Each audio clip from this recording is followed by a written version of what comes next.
so we are 6 months into the College Hills project. Tell us what we've accomplished so far. So far, from our perspective, from the city's perspective, we've made some very, very good progress on College Hills. As everyone knows, or anyone that's been in that area, we have that north side from Avenue N down to Millbrook. We're working hot and heavy in that. The utilities portions of that section is completely done. So we're 100% on those utilities there, which is that first step in the process, right? Of before we can do anything on the roadway, we've got to upgrade and refresh those underground utilities so we're not tearing up a new street coming in and fixing that. And anyone that's lived in that area knows that that portion of the project, the utility portion, was in horrible shape. That's why the condition of College Hills in that area was so bad anyway, is because we always had a water leak. We always had a main bust there, and it just disrupted the road there. And so it was very critical for us to go ahead and get that infrastructure replaced. So we've got that completely done now. Now we're working on the roadway portion. So that has been a big part of the project, is just the magnitude of what that roadway portion takes part of. We had to dig down a lot, and it really affected the homeowners in the areas that live in that particular area. But we've since worked with the engineering firm to expedite the process, and the way that we come back with the base material, we did some additional testing so that what would have been probably 4 or 5 more months of work bringing that base material up, we got that cut down to where now we're pretty much at base elevation before we lay the final roadway. Where we're at right now is just doing concrete work, the curbing and the driveway work on that east side, getting that in place so that we can come in and pave that other section. So a lot of work has been done. There's a lot of work yet to be done, but we are making some substantial progress. If we look at on paper the schedule, we're actually ahead of schedule from where we were, even with some of the delays that we did see in the project already. Okay.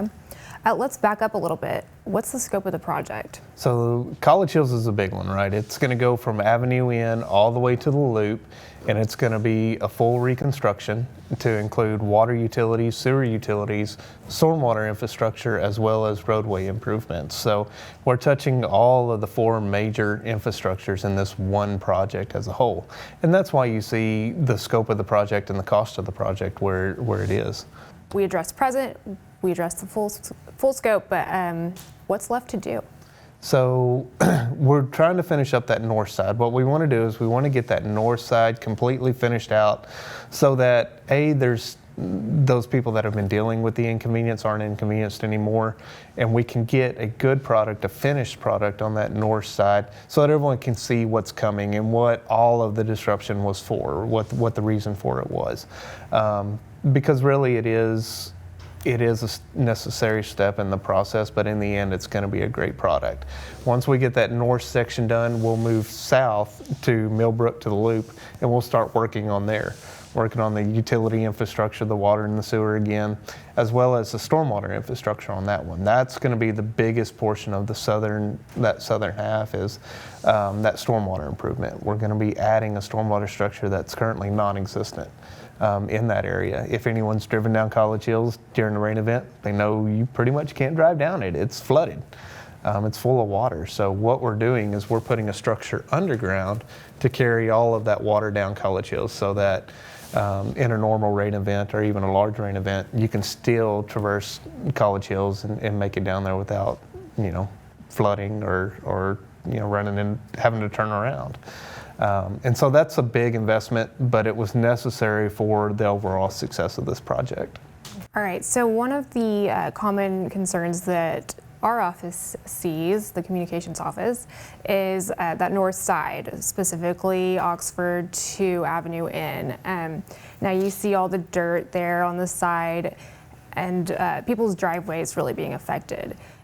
First, can you address, why are we seeing dirt? I think people probably don't quite understand why there's still dirt there, one, and then what are we doing to accommodate people who are struggling maybe with backing out of their driveways? Right. And We've always said from the get-go that this is going to be a painful process, and painful probably isn't the right word. There's probably a better, more sensitive word there, but it's one that everyone can relate to, and it has been very inconvenient and very painful, if you will, for those citizens that live directly against that section of roadway. We're very, very aware of that, and we've tried our best to make it as convenient as we possibly can, but still get the work done. In the end, there's only one way to redo a road, and that's to tear it up and redo it. But we're very aware that people live there. They are going back and forth.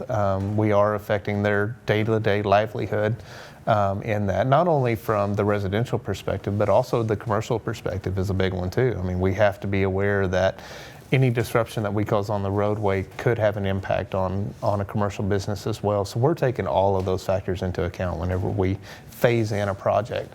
What we saw on that north side when we did that full stretch of roadway is it really did impact a large number of people all at one time. So like I mentioned earlier, we worked with the engineering firm to do some additional testing, and where we found that originally we were gonna cement stabilize everything coming up in that portion of the base material or the dirt coming up. We didn't necessarily have to do that. Our testing showed that we do technically have better material under that than what we needed, so we didn't have to do that. That saved a tremendous amount of time where we could just come in with straight base material and still have a good end product.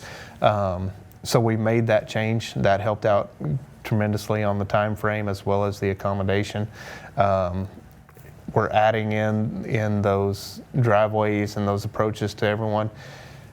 Unfortunately, it didn't rain until we started College Hills, and so that created a problem for us. We know that when you dig a big hole in the ground, water's going to accumulate in it, right, when it rains. So it did make a little bit of an issue and a little bit of mud to drive through, but we tried to be as helpful as we could with that and still keep people accessible to their homes back and forth as best we could. We are moving through, now that we're doing into the concrete portion, doing the curbing and the driveways, we're going to take that one section at a time, so that when we start working on a person's driveway, obviously they can't access it during that time.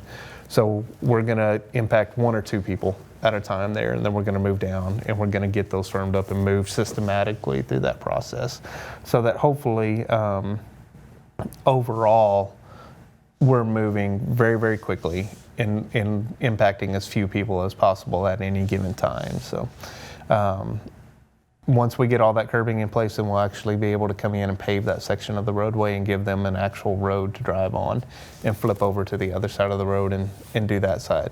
The other side of the road won't be as difficult because it's flatter, it's not as much of an elevation change. So we'll be able to do a lot quicker on that side of the road. Plus take some of the lessons we learned and incorporate them over on that other side. Now, we've recently had some winter weather, and you mentioned mud. Can you talk about some of the delays that we've experienced and some other delays that could occur? Right. So weather is one of those things that's just uncontrollable. We love rain, but it really impacts the project in a negative sense. And it never rains until you start the project, right? And so it did delay us some. I think everyone that's been in that area was aware of the detours and whenever we laid in that new structure in the north and the south fork of the arroyo, we had to detour people all the way around that. There was no way to allow them to keep moving back and forth across that one while we put those new culverts in. The contractor did a very good job of making sure he had all the material on hand and everything in place so that he could be in and out as quickly as possible on that. But unfortunately, the good Lord had a different agenda for us. He wanted to give us a little bit of wet weather while we were in the middle of that. So that delayed that portion a little bit, but again, I think the contractor did a really good job of doing what he could despite the wet and the mud, and still keeping progress happening during that. They're as well aware as we are of the impact that this is having on everyone who uses that road and lives in the area. So They want to get this done and in and out as fast as possible. So they did a really good job of getting those two areas, those culverts put in, and getting that opened back up as fast as we can, as well as working material when it is wet, working it to help dry it out so that it's not as muddy it's muddy for as short of a time as possible. Okay, so the big question, and I know it's a complicated one, but you said that we're ahead of schedule. Big question, estimated completion. So the whole thing. This is a long project. I mean, we said from the get-go this was a 30-month project. 6 months in, so technically you're still looking at 2 more years of work. But let's talk about phases, because that's really what it matters. I mean, when you look at the project as a whole, it's kind of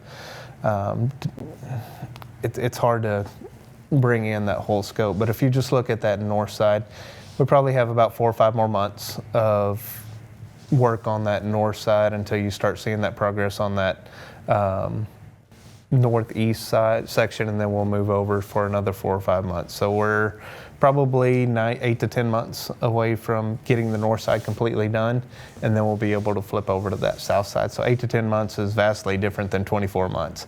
That south side is going to move. South side has the opportunity to move in phases much, much easier than that north side did because of the layout of the streets and the surrounding streets, the block structure.